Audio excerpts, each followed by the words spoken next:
Hello students, आज हम continue करेंगे अपना chapter water a precious resource by the topic depletion of the water table. कल हमने बात कर ली थी वाटर टेबल की। तो वाटर टेबल क्या थी कि वो upper most layer of water, जो ग्राउंड वाटर का अपर मोस्ट लेयर होती है, अब उसका डिप्लीशन, जब हम ओवर एक्सप्लॉइट करते हैं ना चीज़ों को, तो वो डिप्लीट होती ही होती हैं बेटा। जैसे मान लो इस डायग्राम में देखो सॉरी, जैसे इस डायग्राम में देखो कि जो वाटर टेबल है, इसमें अगर हम एक्स्ट्रा एक्सप्लॉइट करें वाटर को with the help of hand pump, तो क्या होगा, वाटर जो ग्राउंड का वो कम होता आएगा, वाटर टेबल है वो नीचे की तरफ शिफ्ट हो जाएगी। Is it clear? And that is called that is called the depletion of the water table. Water drawn from the ground, and the ground gets restored by seeping of rainwater. The water table does not get affected as long as we draw as much water as it replenished by a natural process. हमें अब देखो, simple सी बात है, अगर हम यहाँ से water gate कर रहे हैं तो रेन आ रही है, सीप कर रही है, और वो वाटर टेबल को क्या कर रही है, फुलफिल कर रही है, वाटर टेबल को लेवल में रख रही है। तो अल्टीमेटली ये जो प्रोसेस चलेगा, तो इससे क्या है, हम हमारी डिमांड भी फुलफिल होती रहेंगी और वाटर टेबल है वो भी रिचार्ज होता रहेगा। बट हाउएवर क्या है, वाटर टेबल में go down if water is not sufficiently replenished. लेकिन अब वाटर हम यूज करते रहें बट उसका रिप्लेनिशमेंट स्टॉप हो जाए, रिचार्ज स्टॉप हो जाए, तो अल्टीमेटली अफेक्ट करेगा, क्या इफेक्ट करेगा कि वाटर टेबल है वो डाउन जाएगी। Is it clear? अभी यहाँ पे हमने बात की थी कि वाटर टेबल अफेक्ट नहीं होगा अगर हम जितना वाटर उसे यूज करें उतना ही रिप्लेनिश हो जाए वाटर ग्राउंड में, ठीक है। लेकिन अफेक्ट होगा कब, जब वाटर टेबल में go down sorry, water table down चली जाएगी कब, जब वो सफिशिएंटली रिप्लेनिश नहीं करेगी। मतलब वो रिप्लेनिश का मतलब है रिचार्ज नहीं होगी पानी से दोबारा ज्यादा। This may happen due to many reasons, increase in population, industrial and agricultural activities are some common factors affecting the water table. और वाटर टेबल डीप जाने का जो मेन रीजन है वो है increasing population, industries, agriculture activities, और common जो factors हैं जो कि हमारे वाटर टेबल को अफेक्ट करते हैं। Scanty rainfall is another factor, rainfall का कम होना एक दूसरा फैक्टर है, that may deplete the water table. Yet another factors affecting water table could be, और इसके अलावा जो इनडायरेक्ट फैक्टर्स हैं, ये तो डायरेक्ट फैक्टर्स हो गए। इनडायरेक्ट फैक्टर्स कौन से हैं, जैसे हमारा deforestation, next decrease in the effective areas for seeping water. बहुत इंपॉर्टेंट बोला है कि decrease in the effective areas.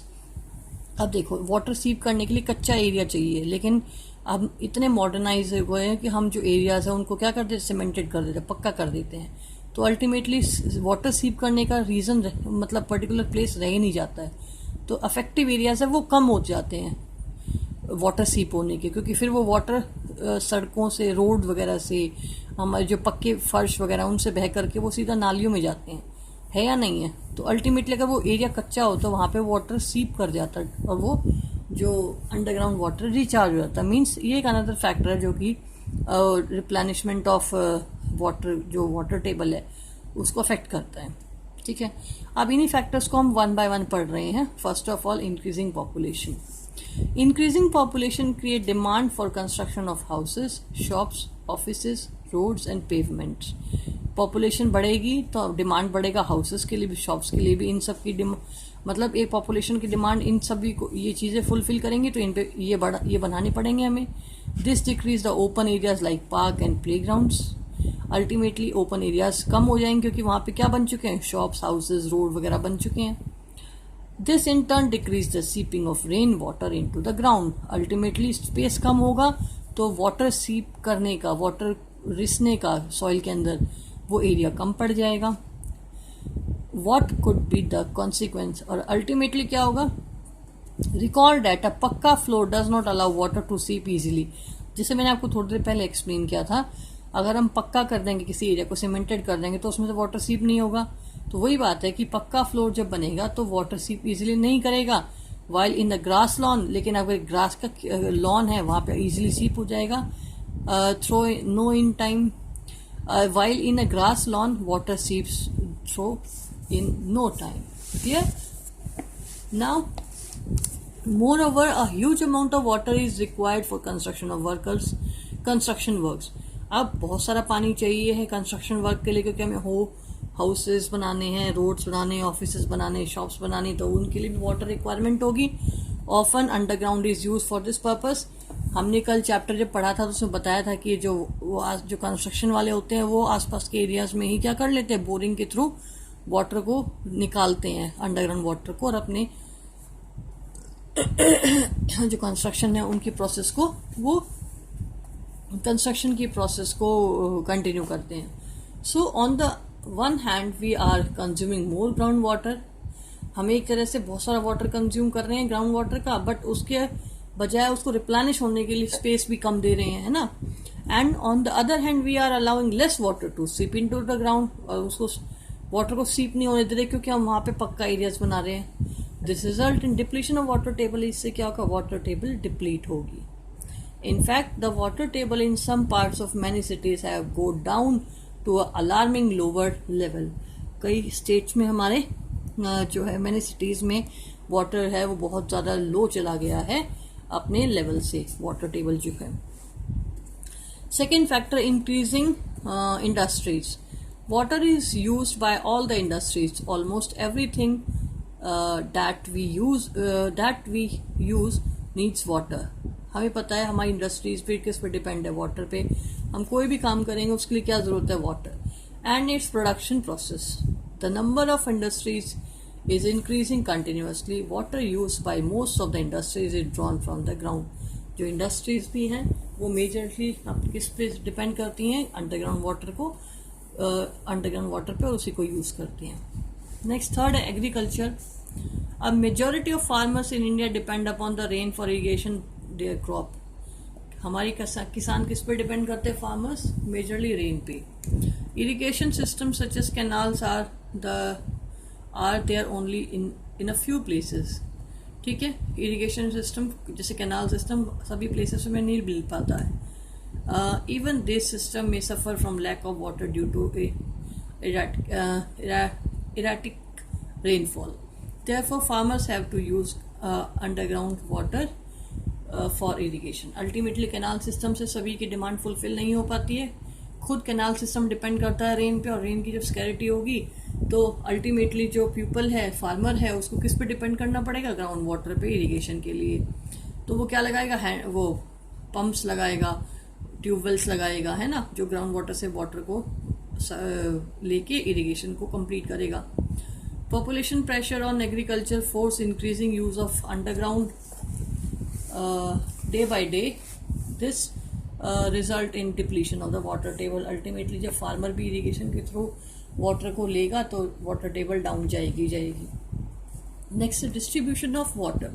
The distribution of water over the globe is quite uneven due to a number of factors. ये हमने पहले भी पढ़ लिया है कि वाटर है अनइवन है पूरे अर्थ पे. अगर हम बात कर रहे हैं तो उसका distribution over the globe is quite uneven. Some places have good amount of rain and are water rich. कहीं पे ज़्यादा अच्छी बरसात होती है तो वहाँ पे वाटर रिच रहता है अच्छे से. On the other hand there are deserts which have scanty rainfall. और कहीं पे ऐसा है कि बहुत कम बारिश होती है तो वहाँ पे डेजर्ट क्रिएट होता है. India is a vast country and the rain is not the same everywhere. India के अंदर भी ऐसा ही है. Some regions have excessive rain while some other have very little rainfall. ये हमें पता है कि कहीं पे ज़्यादा बारिश होती है, कहीं पे बहुत कम होती है. Excessive rain cause flood. अगर ज़्यादा बारिश हो जाती है तो फ्लड आ जाता है. whereas absence of rain result in drought. अगर कम एब्सेंस है रेन की तो ड्रॉट, सूखा पड़ जाता है. therefore some regions in our country may have flood while others some suffer from drought at the same time. इतनी बड़ी कंट्री होने में कहीं कोई हमारा पार्ट इंडिया का ड्रॉट सफ़र कर रहा होता है तो कोई सफ़र कर रहा होता है फ्लड. ठीक है, ये एक्टिविटी आप पढ़ लेना एक बार. यहाँ से देखते हैं water management. You have read. अब इन सब प्रॉब्लम से प्रोटेक्ट अप होने के लिए क्या करना पड़ेगा, water management. You have read in class 6 that in many places at a regular supply of water is provided by a well-planned pipe system. When the civic authorities supply water through pipes not not all of it may reach the destination. You might have seen water supply pipe leakage and lot of water gushing out of the pipes.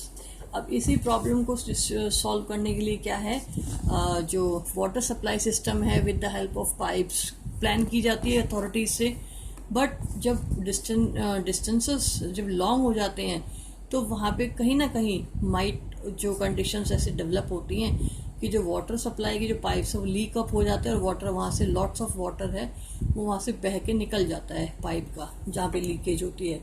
It is the responsibility of the civics authority to prevent such wastage of precious water. तो ये वहाँ की जो local जो कह सकते हैं authority है, ये उनकी ड्यूटी होती है, उनकी ड्यूटी बनती है कि उस प्रिवेंट करे वाटर वेस्टेज को. मिसमैनेजमेंट और वेस्टेज में takes place at the level of individual also. Mismanagement जो होता है या वेस्टेज ऑफ वाटर एक पर्टिकुलर पर्सन के ऊपर भी कह सकते हैं कि डिपेंड करता है. All of us knowing and unknowingly waste water while brushing. हम लोग भी क्या करते हैं, चाहे हमें पता हो चाहे नोइंगली अननोइंगली हम वेस्ट करते हैं वाटर को, है ना. जैसे एग्जाम्पल ब्रश करते हैं, शेविंग करते हैं, बाथिंग करते हैं, washing during many other activities. इन एक्टिविटीज में हम लॉट्स ऑफ वाटर क्या करते हैं, वेस्ट करते हैं. ठीक है, लॉट्स ऑफ वाटर वेस्ट करते हैं. Leaking taps is another source of huge water. और देखो हमारे घरों में भी टैप लीक होता है तो कितना वाटर वेस्ट होता है. तो ये भी एक अनदर जो तरीका है वाटर वेस्ट होने का. We waste water as though we do not need water the next time, है ना. हम ऐसे वेस्ट करते हैं कि पानी हमें दोबारा मिलेगा ही नहीं. We have seen that most of the water that we get as rainfall just flow away. This is a waste of precious natural resource. और हम क्या करते हैं, अपना जो वाटर है, जो प्रीशियस रिसोर्स है, उसको क्या करते हैं, वेस्ट करते हैं. ठीक है. The rain water can be use to recharge the ground. वो रेन वाटर, अब ये जो रेन वाटर है ना, जो हम बहुत प्रीशियस को वेस्ट होने देते हैं, जबकि हमें क्या करना चाहिए, उस रेन वाटर को रिस्टोर करवाना चाहिए अपने अंडरग्राउंड इसमें अर्थ में, जिससे क्या होगा, वाटर टेबल है वो इंक्रीज होगा. और वो टेक्निक कौन सी होती है, water harvesting. This is a refer to at water harvesting और रेन वाटर हार्वेस्टिंग. उसे क्या बोला जाता है, वाटर हार्वेस्टिंग या रेन वाटर हार्वेस्टिंग. मीन्स जो रेन का वाटर है उसे स्टोर कर लो, तो वो स्टोर होगा तो अल्टीमेटली हम सीप कराएंगे किसमें, सॉइल के अंदर. हमारे ग्राउंड वाटर टेबल बढ़ना ही बढ़ना है बच्चों. Rain water harvesting about which you can learn in the class 6. आपने देखो वो एक टेक्निक यूज पढ़ी होगी प्रीवियस क्लासेस में, जो roof top rain water harvesting. Means कि छतों का पानी जो है, छतों के जो रेन वाटर है उसको इकट्ठा करके उसको कहाँ सीप करवा दो, सॉइल के अंदर, ग्राउंड के अंदर. तो ultimately ground water table increase हो जाएगा. Find out if the building in your neighbourhood have water harvesting system installed. We have at many places in India an age old practice of water storage, water recharge like baoris. आपने देखा होगा, अपने ancient time में लोग water को इकट्ठा करते थे. आज भी आप नोटिस करो, जो हर एक गाँव में एक झोहड़ होता है जहाँ पे कि पानी इकट्ठा होता है पूरे गांव का. जब बारिश आती है, और वो झील वाले एरिया में बनता है जहाँ ढलान होती है, पूरे गांव का जो रेन है का वाटर है वो उस जोहड़ में चले जाता है और जिन जोहड़ में वाटर इकट्ठा हो जाता है. अल्टीमेटली वो धीरे धीरे सीप करता है सॉइल में और ग्राउंड वाटर इंक्रीज हो जाता है. मीन्स जो हमारे पुराने तरीके हैं ना वाटर स्टोरेज के, हार्वेस्ट के, वो बहुत इंपॉर्टेंट है. हमारे एंशिएंट टाइम के पीपल्स हर चीज़ को मैनेज करके चलते थे, जिनको कि आज हम भूल चुके हैं. जैसे कि एग्जाम्पल है बावरीज का. Baoris was a traditional way of collecting water. With time the baoris fell into the disuse and garbage started filling in their reserve. अब हम बावरीज को भूल चुके हैं. अब हम उसमें क्या करते हैं, उनका यूज नहीं करते, उनको गार्बेज डंप करने में यूज करते हैं. However because of the acute water shortage, जिससे क्या है, बिकॉज ऑफ वाटर की शॉर्टेज होती है, तो people in this areas have to rethink. तो इसीलिए क्योंकि वाटर की स्कैनिटी मतलब वाटर की शॉर्टेज है, तो उस कंडीशन को अवॉइड करने के लिए हमें दोबारा से लोकल मेथड्स, जो ट्रेडिशनल मेथड्स है वाटर के स्टोरेज के, वो यूज़ करने पड़ेंगे. उनके बारे में रीथिंक करना पड़ेगा. द बावरीज आर बीइंग रिविव्ड, दोबारा से हमें बावरीज को उनके अंदर पानी इकट्ठा करवाना पड़ेगा. Today the situation is that in spite of scanty rain these places are managing their water need well. A farmer using water in the field can also use water economically. जैसे फार्मर भी पानी को बहुत economically use कर सकता है. जैसे drip irrigation, जितना वाटर चाहिएगा उतना ही वाटर ड्रिप इरिगेशन से जाता है, वेस्ट नहीं होता इस प्रोसेस में वाटर.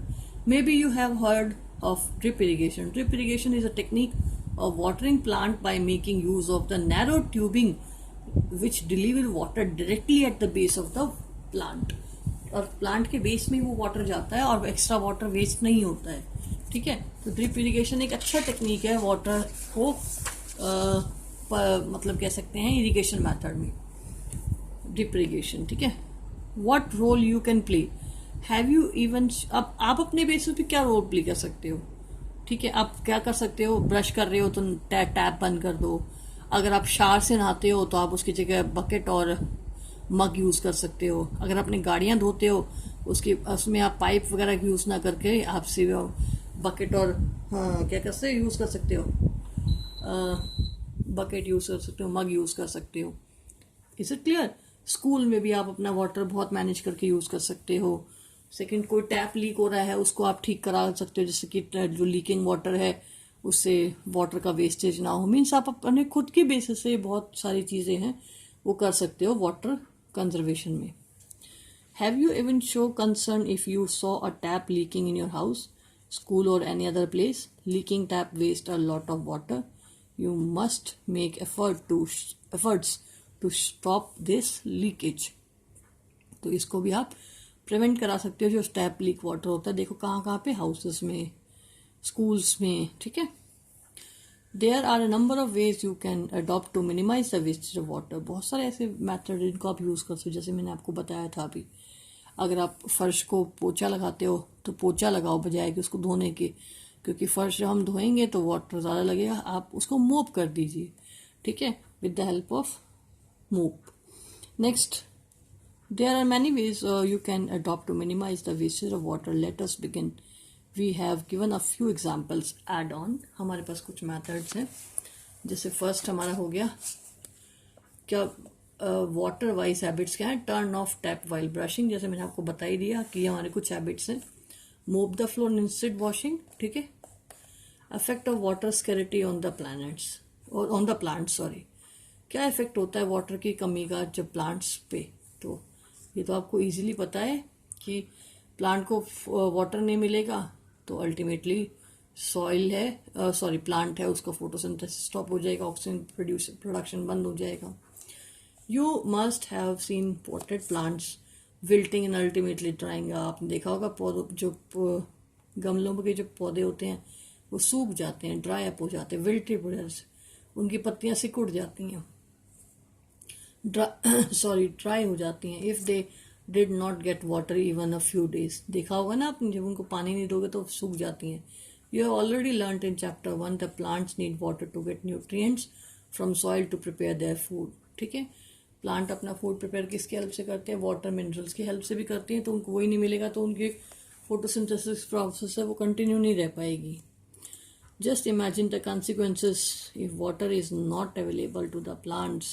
सोच के देखो, अगर आपके प्लांट्स को वाटर नहीं मिलेगा तो क्या होगा. अल्टीमेटली हमें भी फूड नहीं मिलेगा और पूरी जो प्लैनेट है वो उसमें इम्बैलेंस क्रिएट हो जाएगा, क्योंकि फूड नहीं मिलेगा प्लांट्स को, तो प्लांट्स को फूड नहीं मिला तो एनिमल्स को भी नहीं मिलेगा. अल्टीमेटली सब कुछ destroy. The green characters means plants of the planet shall be lost. जो ग्रीन प्लांट्स है वो खत्म हो जाएंगे. दिस में means the end of the life. बता दिया मैंने आपको. For a world without plants shall mean no food, no oxygen, no enough rain and innumerable other problems. अगर प्लांट्स नहीं होंगे तो ना फूड मिलेगा, ना ऑक्सीजन मिलेगी, ना ही इनफ रेन होगी और बहुत सारी नंबर ऑफ प्रॉब्लम्स है वो क्रिएट होंगी